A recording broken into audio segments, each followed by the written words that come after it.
On TTV. Yes, hello once again. Ninjye Papa nk'ibisanzwe ikiganiro cyo ni Bookstore ine on TTV. So I'm back tugiye komeza kubana ngira ngo tumaze kumenyerana by'umwihariko uyu munsi wakibaza ngo ndagaruka ku kihe gitabo. Murabibona ko none nzanye n'igitabo ntago ari nk'ubushize twavuze ku buzima bwacu bwa buri munsi. So nzanye n'igitabo twise Silence, cyitwa Silence, cyanditswe n'umugabo witwa Becca Fitzpatrick. Iki gitabo meruka kukibasomeraho mbigisha gutuza, guceceka. So noneho ndagira ngo mbabwire bimwe mu byo nasomyemo by'uko wakibaza mu buzima bwawe bwa buri munsi, ese abantu bakwiye kumenya ubuzima bwawe, imibereho yawe, ukuntu wowe ubayeho. Ese ni ngombwa ko abantu bakwiye kumenya amabanga yawe, bimwe mu bintu bikuranga, bimwe mu bintu bigutunze bikugize. Koko ukeneye ko ubuzima bwawe buba buri public cyangwa ukeneye kubaho ubuzima buri privacy, ubuzima butarimo akajagari k'abandi bantu, ubuzima bwo kwigenga bwawe nyine, like bwigenga nyine bw'ibanga. Sinzi niba ubashe kubyumva neza, ariko uri bubyumve niyo mpamvu mba ndi hano.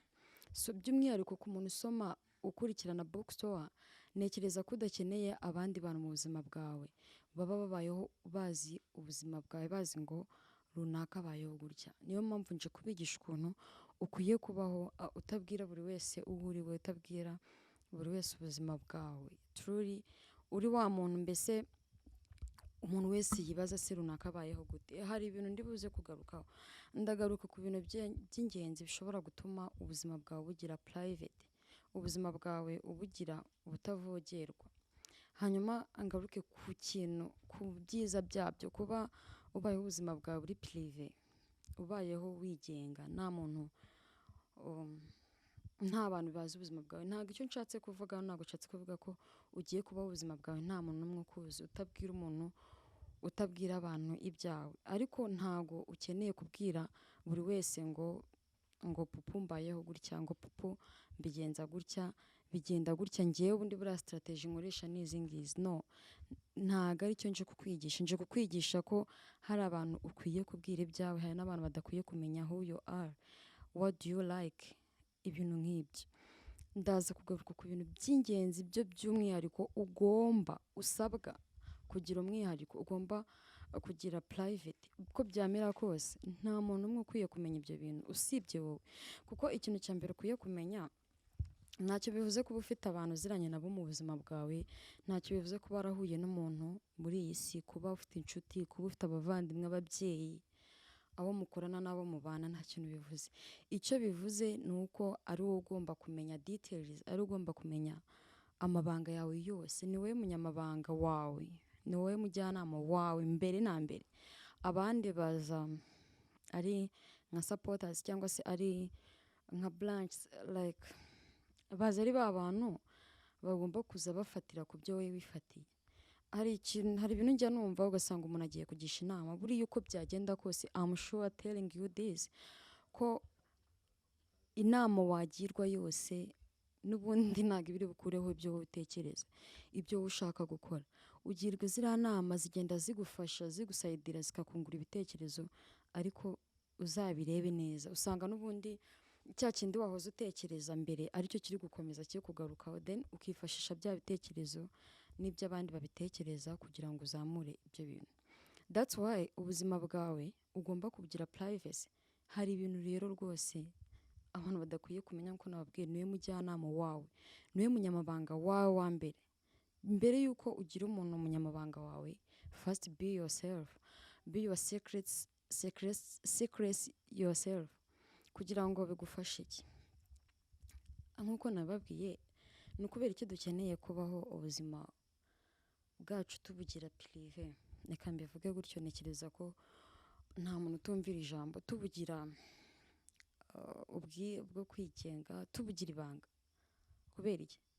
Ni iyihe mpamvu ishobora gutuma ubaho gutyo? Icya mbere, iyo ubuzima bwawe bugize prive, ikintu uba ukeneye umutekano wawe totally.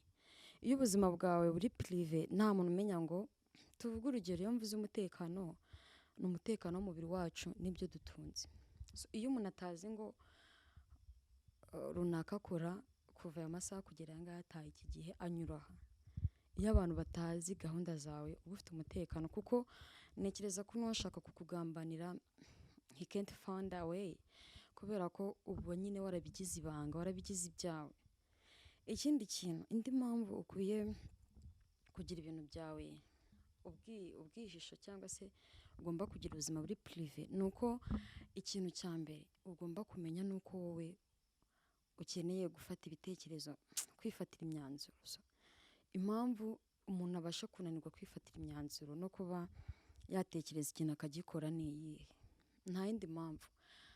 Iyo ufite abantu benshi, amajwi menshi akuri mu matwi, birakugora gufata umwanzuro pe, kuko uvuga uti papa akeneye ko nkora ibi, mama akeneye ko nkora ibi, mu rugo bakeneye ko mba uyu nguyu bitewe n'impamvu runaka abc, inshuti zanjye zikeneye ko mba gutya, ko nkora gutya, then bikakugora ukananirwa gukora ikintu ngo ukirangize, kubera ko ntabwo ubuzima bwawe buri privacy. Ariko iyo ubuzima bwawe wabugize ubwawe, ari wowe ubuyobora, wigenga muri bwo, ikintu kikubaho, iyo utekereje gukora ikintu ugitekereza neza witonze, then you go on ukagikora, ugafata icyemezo ukavuga uti I may do this, I may do this, I can't do this, I can do that. That's why ni ngombwa ko ariyo mpamvu ukwiye kugira ubuzima bwa privacy, kugira ngo bizagufashe kubaho wifatira ibyemezo, wifatira imyanzuro n'ibyo ushaka gukora n'ibyo ushaka kugeraho, then ukabitekereza hanyuma ukanabikora. Izo ni impamvu zishobora gutuma zikagutera kugira ubuzima bwawe privacy. Hari indi mpamvu ishobora gutuma ubuzima bwawe bugira prive, ni ukugira ngo abantu be kuba abayobozi bawe, hanyuma kandi ni ukugira ngo ubeho ubuzima wishimye. Uzi iyo umuntu agengwa n'abandi se, uzi ikintu kimubaho? Iyo umuntu abayeho agengwa n'abandi, aba abayeho ubuzima butishimye. Ntabwo ushobora kwishima mu gihe cyose uzi ngo ninkora ibi bintu biragenda bite, barambona gute. Cause ubuzima bwawe iyo buzwi n'abantu benshi, bivuze ko n'abantu benshi baba bafite control, baba bafite kugukontorora. Ariko ntabwo ntekereza ko by'umwihariko gukurikirana Bookstore, ntabwo ntekereza ko sosiyete nyarwanda ikeneye kuba abantu babayeho kubera ubwoba bwa bagenzi babo, kubera ko avuga ati ibaze nkoze ibi bintu bakabimenya n'ukuntu nyine ubuzima bwanjye abantu babuzi, bazi ukuntu abantu banzi. No, ese ukeneye kubaho gutyo? Ukeneye kuba ubuzima bwawe utishimye, uri wa muntu uyoborwa n'abandi. That's why kino gitabo cyiswe Silence, ukeneye gutuza, guceceka mu buryo bumwe cyangwa ubundi. Umunsi turiga gutuza, guceceka ku buzima bwacu. Reka imibereho yawe, mu Kinyarwanda bajya bavuga ngo utakubonye nta kurunguruka, like that.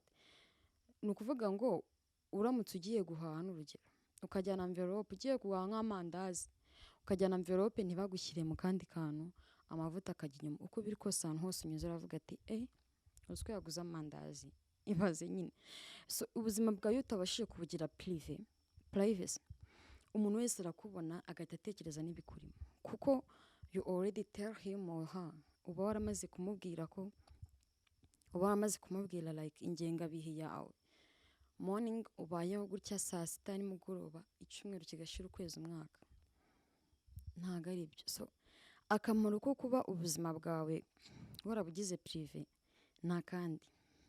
Iyo ubuzima bwawe bugize prive, birakurinda, n'ibyo nababwiraga, birakurinda, bikaguha umutekano. Ikindi, ubuzima bwawe wabugize ubw'ibanga, abantu baba batabizi, batazi ibintu bayo. Reka ngaruke kuri iki kintu nahoze mbabwira, ntabwo kugira ubuzima bwawe bwo kwigenga ari uguceceka, ahubwo bituma umenya umuntu ubwira n'abo utabwira. So, icyiza cya mbere cy'uko ubuzima bwawe bugize prive, ubuzima bwawe bugize bwo kwigenga, not buri wese ngarakuzi kuba uziranye na runaka, he already knows you.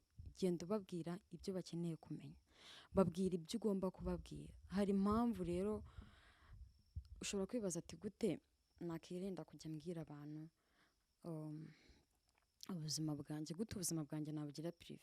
Icya mbere, igire bored person, igira umuntu nyine ujunjame, boring abantu ku buryo umuntu atinya no kuza kukubaza ibintu byinshi. Iyo ugize umuntu utavuga, abantu nyine ntabwo bashobora kuza kukwibaragurizaho, ariko uzareba umuntu uhora uvuga uri sharp, iyo atabigizemo ubwenge, reka nshyiremo ako kantu, kuko iyo nje kubigisha ibintu byo gutuza ntabwo mba mvuze ngo mugende mu ibiragi, no, ahubwo mba nshatse kubereka ko ukwiye kuvuga mu gihe biri ngombwa, igihe ukwiye kuvuga, igihe ijambo ryawe riri needed, ribugire ikintu rifasha abantu, nk'uko mpora mbibabwira.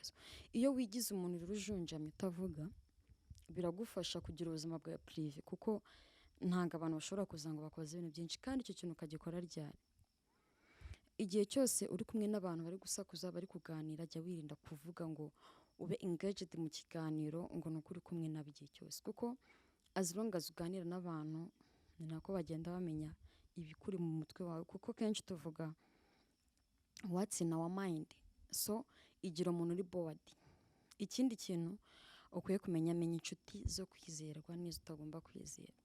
Ntabwo inshuti zose, ntabwo abantu bose ufite bakwiye kwicarana nawe ku meza ngo musangire, ntabwo abantu bose ufite bakwiye kugendana nawe ngo musohokane, ngo chilling like that, no, ahubwo ukwiye kumenya inshuti ugira. So nababwiye ko ndi bugaruke ku bintu by'ingenzi byo urabigombwa, bino bintu rwose kubigira ibanga, urabitegetswe, urabisabwa. Ikintu cya mbere ukwiye kugira ibanga, ukwiye kugira ibanga ubuzima bwawe bwa buri munsi. Ni ibanga usibye umuntu mubanamo, mubrarana, like umupatena wawe, ukwiye kubugira ibanga. Ikindi kintu ukwiye kugira ibanga by'umwihariko, urabigombwa bino bintu, please, ukwiye kugira ibanga balance yawe, ingano y'amafaranga ufite kuri konti runaka, ni ibanga, ni ibyawe. Niyo mpamvu ujya gusanga ugasanga abantu baribwa mu buryo bumwe cyangwa ubundi, cyangwa se akabura imitungo ye mu buryo bumwe cyangwa ubundi, cause yabigeze public. Ugasanga urugero umuntu arifata ari ibintu njya mbona, umuntu akiyemerana ubutunzi bwe, biriya nibyo nahoze mbabwira mu kiganiro cy'ubushize cy'ubunyangamugayo. Nta bunyangamugayo burimo kugenda urata ibintu ufite. Who wants to know that? Biraza se gufasha cy'abanyarwanda cyangwa se abantu uri kumwe nabo muri rusange. So ni ibintu ugomba guhisha, ugomba kugira prive account yawe cyangwa se ibyo utunze. Ikindi kintu, ibibazo byo mu muryango wawe, please, ukwiye kubigira ibanga aho uri hose. Umuryango wawe, umuryango ni ikintu kigari.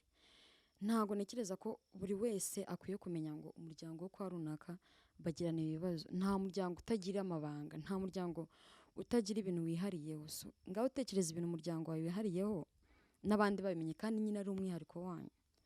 Ukwiye guhisha ibyo bintu. Ikindi, ukwiye guhisha intego zawe. Ubundi hari quote ivuga ngo don't ever tell people your dreams but show them. Ni ukuvuga ngo inzozi zawe cyangwa se intego zawe ntabwo ukwiye kuzibwira abantu, ahubwo ukwiye kureka za nzozi, za ntego zawe zigasohora, then ibyo washaka kubabwira bikivugira, nk'uko murambibabwira. Rero nabyo biri mu bintu ugomba guhisha. Intego zawe please zihisha. Ikindi, ntabwo ukwiye kugaragaza amarangamutima yawe, kuko iyo ugaragaza amarangamutima yawe tayari abantu bamenya uwo uriwe. Ariko wakibaza gute wagira ubuzima bwa prive, kandi ibintu biragoye kugira ubuzima bwa prive, cyane ko hari social media.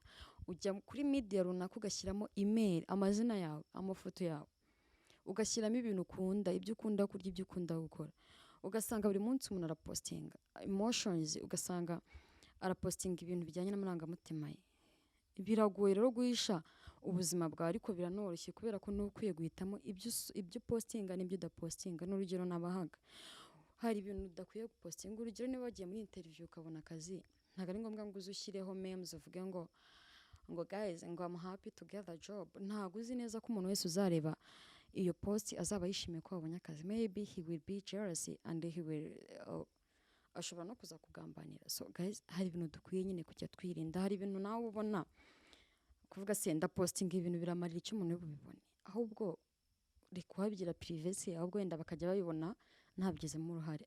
Ikintu cya mbere kibi ni ukora ikintu kibi ari wakigizemo uruhare. So guys, ntabwo ndi buvuge byinshi kuri kino kintu, nzagenda nkigarukaho ko ni ikintu kigari. Private life, icyo ugomba kumenya ni kimwe, private life is a happy life. So guys, you have to know this. Please, whenever and wherever you are, please make sure you have private life. not everybody needs to know you. Not everybody has to know what about you. How do you eat? How do you dress? Where do you work? Where do you like this? Can you imagine when someone know this, that, this to you, everything to you? So please choose the most important people who has to know yourself, who has to know your life. Because your life, it's only the most capital you have in this world. So to live in this world with a beautiful life is to live with a private life. So private life will give you happy life, guys. I really appreciate everybody who is with me in bookstore. This was bookstore. Please make sure you already subscribe, like, share, and comment. It's our motivation. You really motivate us. So guys, this was bookstore on TTV. Let's meet together. Ciao. Vida Store, Vida Store, Vida Store, Vida Store on TTV.